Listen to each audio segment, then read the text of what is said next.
መኃልየን ብታዩ አስደናቂ እኮ መጽሐፍ እኮ ነው። እንዴት ፐርሱ እንደሚያረጋት ቻፕተር 1 ላይ እኮ ገና ዴቲንግ ላይ ናቸው። ቻፕተር 4 ላይ ግን እንዴት እንደሚያባብላት ልብሷን አንድ በአንድ ነው የሚያወልቀው። ልብሷን ከማውለቅ ከመጀመሩ ደግሞ እያንዳንዱ ውበቷን እንዴት ውብ ነሽ፣ ጥርሶችሽ እንዴት ያማምራሉ። እንዲህ አይነት ትምህርት ስሰጥ አንዳንድ እህቶች ይመጡና ወደ እኔ አንቺ እንደው ምስኪን ልጅ ነሽ፣ የኔ ባል እንኳን ጥርሴን ሊያመሰግን የት ጋር እንዳለ ማያቆም ጥርሴ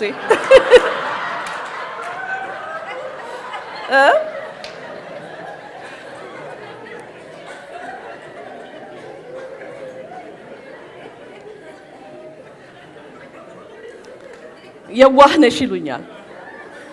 ኧረ እኔ እንደሱ አይደለም፣ እንደሱ የትክክለኛ ትምህርት ነው ወገኔ።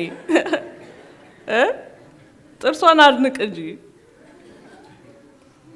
በእኛ ውስጥ በሴቶች ላይ የሚፈጥረውን ነገር ደግሞ ወንዶች ብታውቁ። ከ19 ኦልሞስት 20 ዓመት ሊሞላን ሆኖ እንዴት ነው የኔ እናት ስትስቂ ጥርስሽ ችምችም ብሎ ሲያምሩ ሲለኝ ጀት ነው የምሆነው። በቃ ምንድን ነው የምትፈልገው? ቁጭ ብሎ ሶከሩን አይቶ ቲቪውን ጨርሶ መጥቶ ሴክስ ትፈልጋለሽ? አር ዩ ሲሪየስ? ሺ ዳዝንት አትፈልግም ሴክስ። አንዳንድ ጊዜ መፈጠሯ ራሱ ትርጉሙ ይጠፋባታል። የህይወት ቋንቋና ትርጉሙ ራሱ ይጠፋባታል። እሱ ዛሬ የሚያደንቀው እዛ ያያትን ሴት ነው። ሴት ልጅ ግን በውስጧ እግዚአብሔር ያስቀመጠው ነገር አለ። ፐርሱ እንዲያረጋት ትፈልጋለች። አዳምጡኝ ባሎች፣ የሴት ልጅ ተፈጥሮ it's fashioned marvelously for your own goodness። እግዚአብሔር ቃል ሲናገር ሴት ልጅ ለወንድ ነው የተሰራችው ይላል። አንዳንድ ሴቶች ይሄን አንብበው እርግማን ይመስላቸዋል። አይደለም ወገኔ። በቀደም ከ2 ቀን በፊት የአንድ ሃይማኖት ተከታይ በኔ ፔጅ ላይ እንዲህ ብሎ ጻፈ። መጽሐፍ ቅዱስን በደንብ አንብበሽ አታውቂም መሰለኝ። ሴትን እንደ ውድቀት የሚያይ፣ ሴትን እንደ ትራሽ የሚያይ ይሄንን ቨርስ አይተሽዋል ወይ ብሎ የጻፈው ቨርስ ከ10 በላይ ይበልጣል ስለ ሴቶች። ለባሏ ትገዛ፣ በተክርስቲያን ውስጥ እንዳትናገር፣ የተፈጠረችው ለወንድ ነው የሚል ቨርስ አውት ኦፍ ኮንቴክስት አውጥታችሁ ግን ስታዩ ያስደነግጣል። በእርግጥም አማኝ እንድትሆኑ ያደርጋል። ምን አይነት አማኝ? በእርግጥ እግዚአብሔር ሴትን የፈጠራት እንደ እርግማን ነው አይደለም። ወንድ ልጅ የሚስቱን ባህሪ ሲያውቅና እንደ ሚስቱ ባህሪ ፐርሱ ሲያደርጋት በእርግጥም ሴት የተሰራችው ለወንድ ነው። ባህሪዋን ግን አለማወቁ ጧት እንደተናገርኩት ወንድ ልጅን እግዚአብሔር ሰራው ሲል የመጀመሪያው ኦሪጂናሉ ቃል ኢቭን ግን ሔዋንን ግን ፋሽን አረጋት ነው የሚለው። ስለዚህ እነዚህ ሁለት ቃሎች ትርጉማቸው የተለያየ ነው።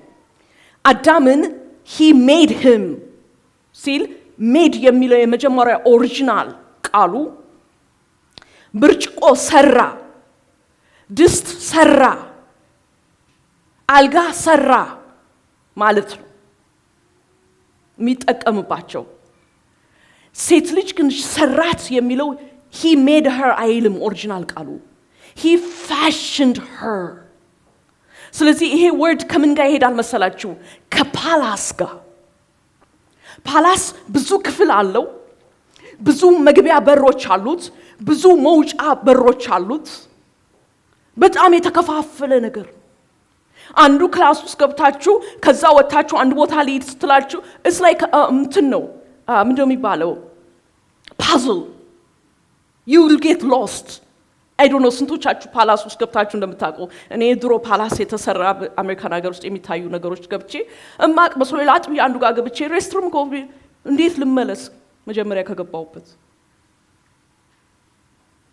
ሴት ልጅን ሰራት የሚለው ቃል እሱ ነው። ለዚህ ነው ሴት ልጅን ፋሽን ሲያደርጋት ለወንድ ልጅ ነፍስ አትራፊ አድርጎ ነው የሰራት። የመጀመሪያው ቃሉ ተስማሚ ረዳትን እንፍጠርለት የሚለው ተስማሚ ረዳት ማለት ላይፍ ሴቨር ማለት ነው። ሌላኛው ትርጉሙ ደግሞ አዳፕተብል። ለዚህ ነው የወንድ ልጅ ባህሪ ተለዋዋጭ አይደለም። ሊደር ተለዋዋጭ ሐሳብ ያለው ሰው መሆን አይችልም። አስቡት፣ አንድ አገር የሚመራ ሰው ዛሬ አንድ ነገር ወስኛለሁ ብሎ በማግስቱ ደግሞ ብሎ ዛሬ ልዩ ፕሮግራም አለ ብሬኪንግ ኒውስ ሐሳቤን ቀይሬያለሁ ቢል መሪ መሆን ይችላል እንዴ? አይችልም። ወንድ ልጅ ሊደር ነው። ወንድ ልጅ መሪ ነው። ወንድ ልጅ የቤቱ ሊቀ ካህን ነው። ወንድ ልጅ የቤቱ ራስ ነው።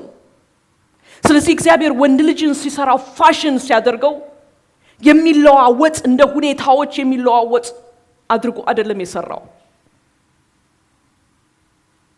ስለዚህ ዛሬ ጧት እንደተናገርኩት ምሳሌ እንደሰጠሁት ባልና ሚስት ከተጋቡ በኋላ ለምሳሌ ልጆች አንድ ልጅ ይወልዳሉ ወይ ሁለት ልጅ ይወልዳሉ። ከዛ አሜሪካን ካናዳ ይመጣሉ። ማን ነው መጀመሪያ ቶሎ አገሩን ለምዶ መንገዱን አውቆ ገበያውን አውቆ ቋንቋውን አውቆ አካሄዱን አለባበሱን የሚያውቅ ማን ነው? ሴት ናት። እንግሊዘኛውን በአንድ ጊዜ ትቀልብና እንግሊዘኛ አይገባውም ማለት ትጀምራለች። ባሏ ጭንቅላቱ ፍሮዝን ሆኖ አይደለም። እግዚአብሔር ወንድ ልጅን ፋሽን ሲያደርገው ለሁኔታዎች አዳፕቴብል እንዲሆን ተደርጎ የተሰራ ሰው አይደለም። እሷ በአንድ ጊዜ አክሰንቷ ይለወጣል እና ካውንስሊንግ ላይ ታዲያ ይገጥሙኛል። ጸጉሩን እንኳን ሄር ስታይሉ እንዲያስተካክል ንገሪልኝ። አያስተካክልም። ይሄ ነው ኢንጆይ የሚያደርገው። ስለዚህ ብዙ ጊዜ ካውንስሊንግ ላይ ሴቶች ላይ በዚህ ኤሪያ ላይ ጠበቅላለሁ። አንቺ አዳፕት እንድታደርጊ ነው የተሰራሽው። እሱ አዳፕት እንዲያደርግ ችሎታ የለውም። እንደዚህ ስናገር ስለ ኃጢአት ግን እያወራው አይደለም። ሴት ልጅ ስለ ኃጢአትን አዳፕት እንድታደርግ እግዚአብሔር አልሰራትም። ሴት ልጅ እንዲያውም በእግዚአብሔር መንፈስ ስትሞላ መጀመሪያ ሴንሲቲቭነቷ ለኃጢአት ነው። ስለዚህ ብዙ ጊዜ ወንድ ልጅ መስመርን ሲለቅ ሴት ልጅ ኩዊክሊ ታውቃለች። አንዳንድ ጊዜ ለምሳሌ እንትና ባይብል ስታዲ መስጠት አለብኝ እያለ ሲሯሯጥ ወዲያው ታውቃለች ማን ነው ባይብል ስታዲ የምትሰጠው። ይቺ ልጅ ግን እኮ ተመላለሰች።